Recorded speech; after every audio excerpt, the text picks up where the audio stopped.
اعوذ باللہ من الشیطان الرجیم، بسم اللہ الرحمن الرحیم۔ السلام علیکم ورحمۃ اللہ وبرکاتہ۔ تمام سننے اور دیکھنے والوں کو میرا سلام۔ ناظرین، آج میں آپ لوگ کے ساتھ ایک نہایت ہی بہت ہی زیادہ مجرب وظیفہ شیئر کرنے لگی ہوں، جس کو جو بھی شخص ایک مرتبہ کرے گا، اللہ تعالیٰ اس کی تمام پریشانیاں دور کر دے گا، غموں سے نجات دے دے گا۔ یہ ایسا خاص وظیفہ ہے کہ اس کو جس نے بھی کیا ہے، اللہ تعالیٰ نے اس کے لیے تمام رزق کے دروازے کھول دیے ہیں، اور جو بھی شخص اس کو سچے دل سے، سچی نیت کے ساتھ کرتا ہے، پورے یقین کامل کے ساتھ، توجہ کے ساتھ، دھیان کے ساتھ، ٹھہر کے پڑھتا ہے، تو اللہ تعالیٰ اس کے لیے تمام پریشانیاں دور کر دے، اور جس مقصد کے لیے وہ یہ وظیفہ کرتا ہے، اللہ تعالیٰ اس کا وہ مقصد پورا کر دیتا ہے۔ حاضرین، یہ صرف رزق و دولت کے حصول کے لیے آپ نہیں پڑھ سکتے، آپ ہر پریشانی کے لیے پڑھ سکتے ہیں، چاہے وہ رزق دولت کی وجہ سے پریشان ہیں، آپ بے روزگار پھر رہے ہیں، روزگار چاہتے ہیں، اچھی جگہ نوکری چاہتے ہیں، من پسند شادی کرنا چاہتے ہیں، یا نیک گھرانے میں رشتہ کرنا چاہتے ہیں۔ نیت آپ نے ایک ہی رکھنی ہے، جو آپ کی نیت ہو اس نیت کے مطابق آپ نے وظیفہ کر لینا ہے۔ اگر آپ قرض دار ہیں، قرضہ اتارنا چاہتے ہیں، آپ کے قرضہ بھی اتر جائے گا، آپ کو پتہ بھی نہیں چلے گا، اگر بھی مدد کے نظارے دیکھنا چاہتے ہیں تو آپ اس عمل کو کر کے دیکھیں۔ ناظرین، پریشانیاں، غم اور یہ بیماریاں، یہ سب انسانی زندگی کا حصہ ہے، لیکن ان سب کو ختم کرنے کے لیے بہت ساری پورا قرآن شفا ہے۔ نماز پڑھیں، ہم قرآن پڑھیں تو ہمارے دل کو دلی سکون ملے گا، اور ہمارے گھر میں جو لڑائی جھگڑے میاں بیوی کے درمیان نا اتفاقی رہتی ہے،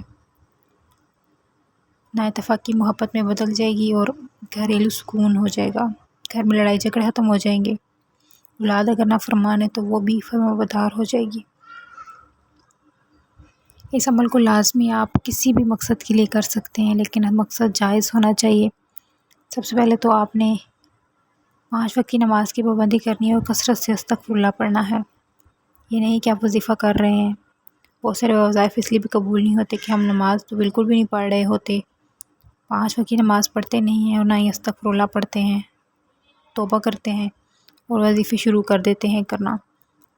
بہت سارے وظائف ہمارے گناہوں کی پکڑ کی وجہ سے بھی قبول نہیں ہوتے۔ دراصل آپ نے استغفر اللہ کو تو اپنی زندگی کا معمول بنا لینا ہے۔ اگر آپ کثرت سے نہیں پڑھ سکتے تو آپ 70 مرتبہ ضرور پڑھ لیا کریں۔ آپ صلی اللہ علیہ وسلم بھی 70 مرتبہ پڑھتے تھے، اپنی امت کے لیے پڑھتے تھے، ان کو ضرورت نہیں تھی۔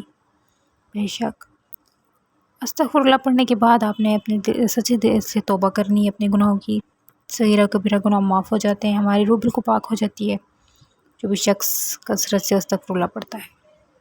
کچھ سیکنڈ ہی لگتے ہیں، آپ 70 مرتبہ روزانہ پڑھ لیا کریں اور اپنے گناہوں سے توبہ کر لیا کریں۔ بے شک اللہ تعالیٰ اپنے بندے کی توبہ کا انتظار کرتا ہے۔ ناظرین، یہ جو زندگی ہے یہ بس کچھ ہی دنوں کی ہے، اور یہ دنیا فانی ہے بالکل، لہٰذا استغفر اللہ پڑھو، اپنے گناہوں کی بخشش کے لیے دعا مانگنی چاہیے۔ بے شک اللہ تعالیٰ ہم سب کے تمام صغیرہ و کبیرہ گناہوں کو معاف کر دے، آمین ثم آمین۔ چلے اب میں آپ کو وظیفہ بتاتی ہوں۔ جو شخص اس وظیفے کو کوئی بھی کر سکتا ہے، مرد، عورت، بچے، خواتین، لیکن اس عمل کو آپ نے پاک حالت میں کرنا ہے، چلتے پھرتے بھی کر سکتے ہیں، لیکن آپ نے عمل کے دوران کسی سے بات نہیں کرنی، نہ ہی آپ سے کوئی بات کرے، جس تعداد اور ترتیب کے ساتھ بتایا جائے آپ نے عمل ویسے ہی کرنا ہے۔ سب سے پہلے تو آپ نے باوضو مصلی پہ بیٹھ جانا ہے، اعوذ باللہ من الشیطان الرجیم، بسم اللہ الرحمن الرحیم پڑھتے ہی اپنے مقصد کی نیت کر لینی ہے۔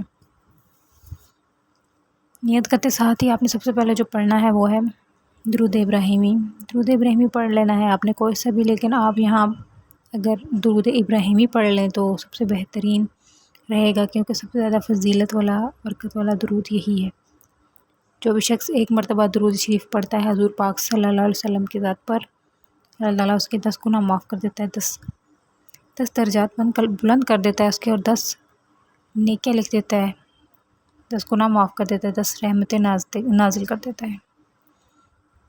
تو آپ نے یہاں درود ابراہیمی کو 7 مرتبہ پڑھ لینا ہے۔ 7 مرتبہ جب آپ درود ابراہیمی پڑھ لو گے، اس کے بعد آپ نے جو عمل شروع کرنا ہے، سب سے پہلے اس میں پڑھنا ہے اللہ تعالیٰ کے جو 2 صفاتی نام ہے، اسم الاعظم بھی ان کو کہا جاتا ہے، اور اللہ تعالیٰ کے ناموں میں سے سب سے طاقتور نام ہے یا حی یا قیوم۔ ان دونوں ناموں کو ملا کے آپ نے ایک شمار کرنا ہے، اس طرح پڑھنا ہے یا حیو یا قیوم ایک بار ہو گیا، یا حیو یا قیوم 2 بار ہو گیا، یا حیو یا قیوم 3 بار ہو گیا۔ نہایت ہی آسان سا عمل ہے۔ یا حیو یا قیوم کو آپ نے اپنے انداز میں اسی طرح 100 مرتبہ پڑھ لینا ہے، 100 مرتبہ۔ جب آپ 100 مرتبہ پڑھ لو تو اس کے بعد آپ نے جو پڑھنا ہے وہ قرآنی آیت، جو کہ جو بھی شخص پڑھتا ہے میرے لیے میرا رب بھی کافی ہے، اللہ ہی بہترین کارساز ہے، بے شک اس میں کوئی شک نہیں۔ حسبنا اللہ و نعم الوکیل، حسبنا اللہ و نعم الوکیل، حسبنا اللہ و نعم الوکیل کو آپ اپنے انداز میں اسی طرح 21 مرتبہ پڑھ لیں۔ 21 مرتبہ اپنے دائیں ہاتھ کی انگلیوں پہ پڑھ لیں یا پھر تسبیح کے دانوں پہ پڑھ لیں، جیسے آپ کو آسانی ہو۔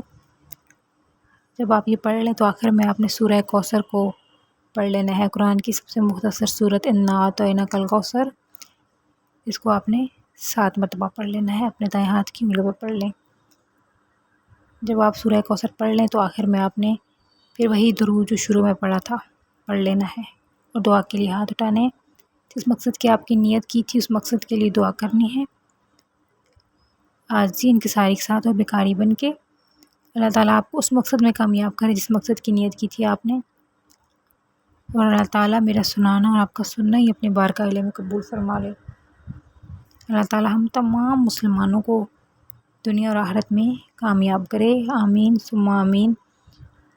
ناظرین وظیفے کی سمجھ آ گئی ہوگی امید ہے آپ کو۔ کوئی بھی وظیفہ کرتے ہیں تو اپنی استطاعت کے مطابق آپ صدقہ ضرور دے دیا کریں۔ جزاک اللہ خیر۔